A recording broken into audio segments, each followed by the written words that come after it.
Imagine waking up to the roar of a cave lion outside your door, the chill of last night's frost still in your bones, and realizing your breakfast might bite back or run away.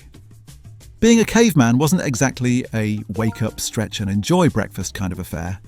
It was a world where every decision, every step, every meal, every breath could mean the difference between life and death. This was the reality for Paleolithic humans, the so-called cavemen, who lived from 2.6 million to 12,000 years ago. So what did a typical day look like for them? Well, imagine juggling a full-time job of hunting for food, maintaining tools you didn't even make yesterday, keeping a fire alive that could save your life, all while teaching the kids not to get eaten by raptors or fall into a river. And yes, someone had to invent the first art projects because apparently, even in the Stone Age, humans liked to doodle on walls while dodging predators. And yet, somehow these humans managed to innovate, cooperate, and create, laying the foundation for everything we take for granted today. So, what exactly filled the hours of a caveman's day? Was it all hunting mammoths and dragging women by the hair as cartoons would have you believe? Or was life a surprisingly complex, dangerous, and sometimes even creative routine that required cunning, skill, and an uncanny ability to survive against all odds? So let's step back in time and walk through a day in the life of a Paleolithic human. Sunrise to sunset, danger to discovery, hunger to hearth. For Paleolithic humans, rising with the sun and sleeping soon after it set wasn't a lifestyle choice. It was a necessity. There were no artificial lights, no warm beds, and certainly no cozy routines. Nights were long and dark, winters even more so, and fire was their lifeline, offering warmth, light, and protection from predators lurking in the shadows. Sleep wasn't about comfort. It was all about survival. Studies of modern hunter-gatherer societies suggest that early humans typically went to sleep roughly 3 hours and 20 minutes after sunset, waking before sunrise to take advantage of the limited daylight. Their sleep duration averaged 5.7 to 7.1 hours, slightly longer during winter months when nights were colder and longer, allowing the body to conserve energy. Unlike modern humans, their circadian rhythms were naturally regulated by environmental cues, especially light and temperature changes, which dictated periods of activity and rest. Being in sync with these natural rhythms was vital. Daylight dictated when essential tasks, hunting, gathering, tool-making, and social interactions could occur, while the approach of night signaled the time to return to shelter, rekindle embers, and prepare for the darkness ahead. Even a slight miscalculation could leave a person vulnerable to frost, wild animals, or exhaustion. Morning light was precious and every minute mattered. Early humans repaired worn implements, crafted new tools, and prepared hunting gear. Imagine holding a stone, weighing it in your hands, and striking it just right to create a razor-sharp cutting edge. One misstep, and your spear might fail to bring down prey, or worse, leave you defenseless against predators. Tool-making was a highly skilled and deliberate activity.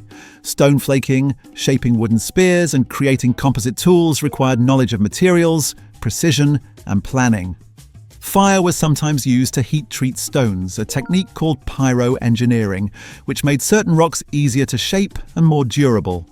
Tool production was a constant part of daily life, with each generation building on the innovations of the last. Archaeological evidence demonstrates the sophistication of these practices. At Olduvai Gorge in Tanzania, over 2 million years of stone tool development have been uncovered, including hammerstones, cores, and sharp flakes from the Oldowan toolkit. The Ghana sites in Ethiopia reveal early hominins, carefully selecting stones of ideal size and quality for cutting implements. In India, Mangarbani preserves a lower Paleolithic workshop with over 200 artifacts, including hand axes, cleavers, and scrapers, tools made from locally sourced sandstone and quartzite, confirming that early humans not only used but manufactured their daily survival equipment. Even in Europe, evidence shows woodworking alongside stone tool production. Scarborough in North Yorkshire revealed tools, animal bones, and rare woodworking evidence dating back 10,500 years. These mornings were more than mere chores. They were exercises in survival, creativity, and problem-solving. The care and skill invested in each tool reflected an understanding of the environment, resources, and dangers that shaped every decision of daily life. To be precise, it was the backbone of Paleolithic survival. After tools were ready, the next priority was food, the lifeline of every Paleolithic community. Picture a group tracking a herd of elk through dense forest, every rustle of leaves a potential warning or opportunity. Men often took on the dangerous task of hunting large animals, using spears, traps, and eventually bows and arrows, while women gathered plant foods, tubers, fruits, nuts, and small game close to the camp.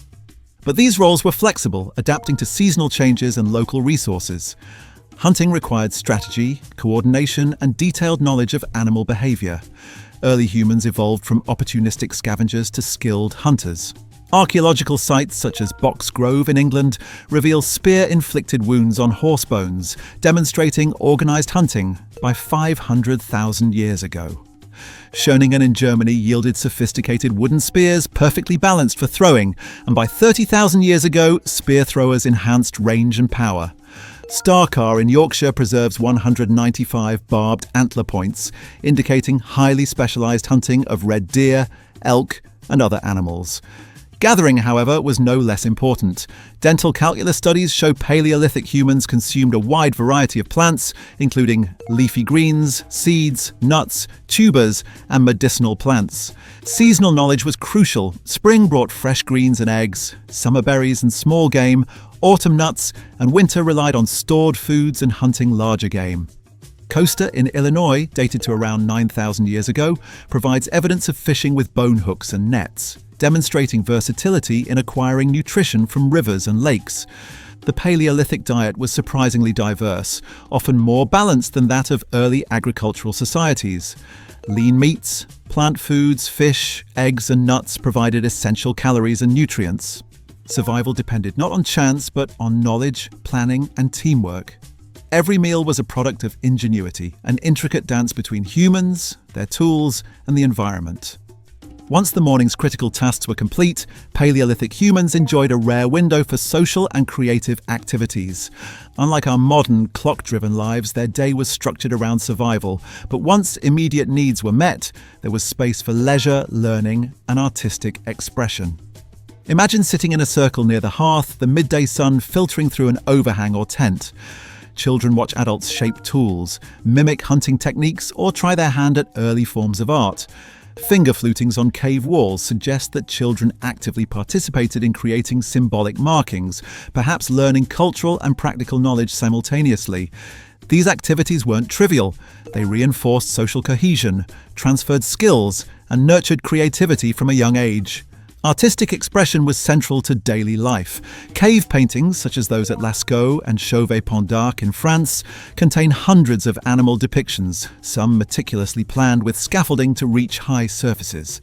Portable art objects, like the 73,000-year-old engraved ochre pieces from Blombos Cave, indicate regular, deliberate creative practice. Social bonds were reinforced through conversation, storytelling, and communal activities. Archaeological evidence from Dolní Věstonice in the Czech Republic shows organized settlements with central hearths, suggesting spaces for shared meals, gatherings, and planning. Group cohesion was essential for survival. Hunting, food sharing, and child rearing all relied on trust and cooperation. Midday offered humans a balance, a pause between the labor-intensive tasks of survival, a time to cultivate relationships, and a chance to explore artistic and symbolic expression. These social and creative activities strengthened communities, transmitted knowledge across generations, and laid the foundation for cultural complexity, an innovation as vital as any spear or stone tool. Now by late afternoon, the fire became the heart of the community. Imagine its crackling warmth pushing back the chill, the smell of roasting meat drifting through camp, and sparks rising into the darkening sky. For Paleolithic humans, fire wasn't just a convenience, it was survival itself. It provided heat, light, protection, and, most importantly, a way to transform raw food into safer, more digestible meals. For nearly 1 million years, humans ate meat and fish raw. But the mastery of fire changed everything. Cooking broke down tough fibers, released more calories, and made plants like tubers and grains edible. Fire didn't just improve taste, it fueled human evolution by providing the concentrated energy needed to support larger brains. Archaeological evidence highlights fire's revolutionary role. At Terra Amata in France, hearths dating back 380,000 years show carefully arranged ash deposits, with stone walls protecting flames from wind. Clear signs of deliberate fire control. At Blombos Cave in South Africa, fire was used not only for roasting food, but for pyro-engineering. This dual use of fire reveals just how integrated it was into daily life. Cooking methods were simple, yet ingenious. Roasting over open flames, burying meat in hot ash, and heating stones in pits to slow-cook food allowed for greater flexibility in diet. Animal bones from sites like Cavemen in Israel bear cut marks and signs of controlled burning, proof of systematic butchering and cooking practices. People gathered around flames to eat, talk, share stories, and perform rituals. It was a circle of safety against predators and the darkness. Yes, a symbol of community. In many ways, fire was humanity's first true technology, transforming not only what they ate, but how they lived together. When we picture cavemen, we often imagine them huddled deep inside dark caves. But in reality, Paleolithic humans were far more versatile. Caves were used, yes, but mainly as temporary shelters, refuges during harsh weather, or sacred spaces for rituals and art. Daily life, however, was most often lived in open-air camps, carefully chosen near water sources, hunting grounds, or seasonal resources. When resources shifted, the shelters moved too. Life was portable, but not disorganized. Archaeological evidence reveals just how innovative early humans were. At Dolní Věstonice in the Czech Republic, dating back 26,000 years, entire settlements were constructed using mammoth bones as frames, with central hearths and defined living spaces. Thousands of clay figurines found there, many deliberately broken, suggest that living spaces also doubled as ritual and cultural centers. Other sites push the picture even further. Terra Amata in France preserved oval-shaped huts large enough to house 20 to 40 people, strategically built with stone walls to shield against wind. At Star Carr in Yorkshire, archaeologists uncovered Britain's oldest known house, complete with wooden platforms and evidence of systematic carpentry. These discoveries show Paleolithic humans weren't simply squatting in caves, they were building, organizing, and innovating. Even when caves were used, people tended to stay near entrances where light and airflow were better, with hearths placed to maximize warmth while minimizing smoke. Far from being aimless wanderers, cavemen created adaptable living spaces that reflected intelligence, resourcefulness, and the deep social bonds of their communities. As the sun dipped below the horizon and darkness wrapped the land, firelight became the center of Paleolithic life. Evenings were more than downtime, they were the heartbeat of the community. Picture families and hunters gathering around the flames, eating roasted meat, trading stories of the day, and watching sparks dance into the night sky. For a world without clocks or electricity, this was when bonds were forged and culture was created. Storytelling likely played a crucial role. Around the fire, elders could share hunting knowledge, pass down myths, and teach survival skills to the young. Rituals, too, were central. Archaeological evidence shows deliberate burials, symbolic objects, and the use of ochre, pointing to spiritual practices deeply woven into daily life. At Schöningen Cave in Iraq, pollen traces found near skeletons suggest that flowers were placed in burials. Evidence of reverence, grief, and ritual. And then there was art. Caves became canvases, flickering torchlight illuminating walls alive with painted horses, bison, lions, and abstract symbols. At Lascaux and Chauvet in France, thousands of paintings and engravings reveal not only artistic talent, but also deliberate planning. Scaffolding was used to reach high ceilings, and pigments were carefully mixed. In Blombos Cave, cross-hatched engravings dating back 73,000 years and shell beads dyed with ochre point to some of humanity's earliest symbolic expressions. Whatever the purpose, evenings were when the ordinary gave way to the extraordinary, a time of connection, imagination, and ritual. Fire gave warmth and safety, but it also gave something greater, the space for culture, identity, and meaning to take root. Also, life in the Paleolithic wasn't built around the nuclear family as we know it today. Survival demanded something broader: community parenting. In this world, raising children wasn't the burden of two parents alone. It was a collective effort shared across the group. Archaeological and anthropological evidence suggests that children received constant, responsive care. Infants were likely breastfed on demand for 3 to 4 years and carried almost continuously, giving them close physical contact with caregivers. Co-sleeping was the norm, not a choice, since warmth and safety were critical at night. This communal system meant children had nearly 9 hours of daily interaction with different tribe members, strengthening bonds and spreading responsibility. Evidence also shows that communities cared for their most vulnerable. At Dolní Věstonice, a triple burial includes a young woman with physical disabilities. She had been cared for long enough to reach adolescence, proof that compassion and support were deeply ingrained.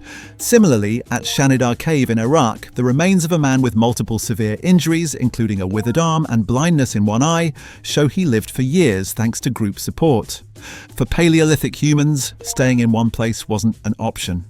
The land itself dictated movement. When herds migrated, rivers dried up, or winter storms swept in, bands of hunter-gatherers had to pack up their few belongings and follow the resources that meant life or death. In summer, groups might head toward river valleys rich with fish, berries, and fresh game.